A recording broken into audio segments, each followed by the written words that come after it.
last year or so, I've been undergoing treatment for bipolar disorder, and among its symptoms, the most deliberating has been suicidal thoughts and actions.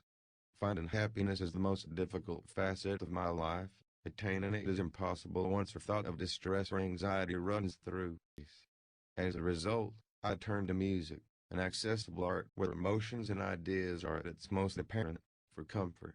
Vinyl bin after bin, 5 tabs of discogs at all times, tedious lists of recommendations became a plight in its own right. I thought I'd heard it all. Or so I thought. Loyal friends, James, is an amateur musician.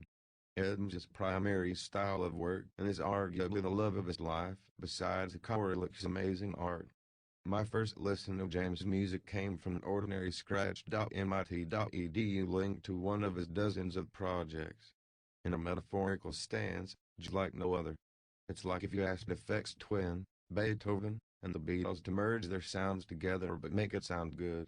Now, a prodigious musician like James doesn't come around often, and when they do, they usually conceal themselves with anonymity or are just reserved for their own interpretation of their skills. I was begging the question. How did James learn how to produce and compose such excellent music? The answer was simple. James grew up in a musical household, where Florida Studio was installed on every device. Producing family-tracker compositions was a family activity, and Edm reverberates through every corner of the house.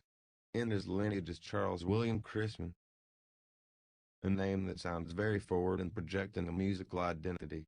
James was very reserved in telling me about his dad's musical output, as if he was not willing to brag that his father is the modern savior of music, which is a concrete fact, by the way. This album proved to be excellent to masturbate to. The Florida Studio presets make rubbing my cock a smooth experience. Every tug and pull finds its way through the textures that Chrisman creates with such a rudimentary program. I cannot recall quantitatively how many times I've beaten my meat to this album, but my jars of preserved semen will show just how much time I have dedicated to pleasing myself to this album. It's even better if you imagine Chrisman shoving his dick in your asshole, because at times, the album is so brooding that you'll need a haunting, albeit orgasmic, thought like that to keep you on your toes and to keep your sex drive healthy. If you ever read this, Charles, I'll be happy to ship my jugs of baby gravy to your house as a memento for how much I love this album. I'll even record my juvenile orgasms so you can make a beautiful composition out of my screams of delight as I dream of you pulling your love dick out of my bleeding rectum, only to forcefully inject me with hot cum.